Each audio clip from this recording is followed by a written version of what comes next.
Hello మాస్టారు. Welcome to Vizag working mumps kitchen. ఈరోజు మన ఛానల్‌లో రెస్టారెంట్ స్టైల్‌లో తలకాయ కర్రీ ఎలా ప్రిపేర్ చేసుకోవాలో చూపించేస్తాను రండి. ఫస్ట్ టైం తలకాయ కర్రీ వండే వాళ్ళకి కూడా ఈ రెసిపీ చూస్తే ఖచ్చితంగా 100కి 100 మార్క్స్ అయితే కొట్టేయొచ్చు మీరు. అంత చాలా బాగా చెప్తాను నేను ఈ రెసిపీ కోసం మీకు.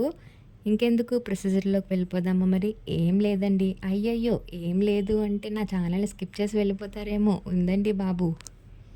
ప్రొసీజర్‌లోకి వెళ్ళిపోదామా మరి? నేనైతే దీన్ని కుక్కర్‌లో ప్రిపేర్ చేసుకుంటున్నాను తొందరగా అయిపోతుందని చెప్పేసని. కుక్కర్‌లో మీకు కావాల్సినంత ఆయిల్ యాడ్ చేసుకొని, పచ్చిమిర్చి వేసుకొని దాన్ని మంచిగా వేయించుకోండి. ఆయిల్‌కి బదులుగా మీరు ఘీ కూడా యాడ్ చేసుకోవచ్చు. ఇప్పుడు నేను ఒక పేస్ట్ యాడ్ చేశాను కదా! ఈ పేస్ట్ ఏంటి అంటే ఆనియన్స్ అండ్ అలాగే బాదము, జీడిపప్పు, మసాలాకు సంబంధించిన సామాన్లు ఉంటాయి కదా! అవి మంచిగా మిక్సీ పట్టుకొని పక్కన పెట్టుకొని ఇందులో అయితే నేను వేసుకున్నానండి. ఇది కొంచెం ఫ్రై అయిన తర్వాత అల్లం వెల్లుల్లి పేస్ట్ యాడ్ చేసుకున్నాను.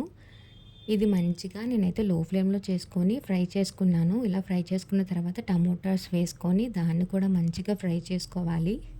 ఇలా ఫ్రై చేసుకున్న తర్వాత కొంచెం జీడిపప్పు, రుచికి తగ్గంత కారం, రుచికి తగినంత కొంచెం ఉప్పు యాడ్ చేసుకోండి. కొబ్బరి వేస్తే దీనికి మాత్రం మంచి టేస్ట్ వస్తదనమాట. సో, అందుకని నేను కొంచెం ఒక స్పూన్‌కి కొబ్బరి కూడా యాడ్ చేసుకున్నాను.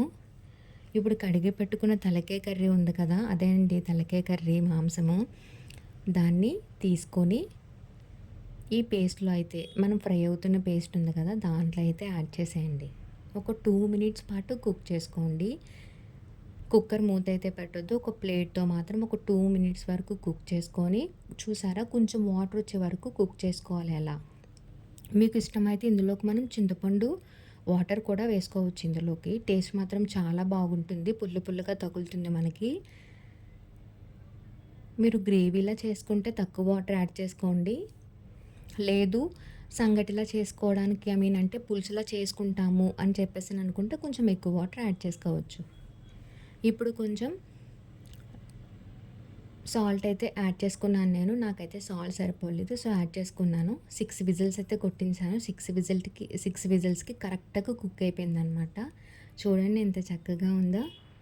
ఆయిల్ అయితే నేను ఎక్కువ వేయలేదు. కొంచెం స్కిన్‌కి సంబంధించిన పీసెస్ ఉంటాయి కదా! దానివల్ల ఆయిల్ అయితే వచ్చేసింది. ఎంత బావుందో చూడండి. జలుబొచ్చిన వాళ్ళు గాని తింటే జలుబు మాయమైపోద్ది. Subscribe my channel. ఒక లైక్ చేయొచ్చు గదా!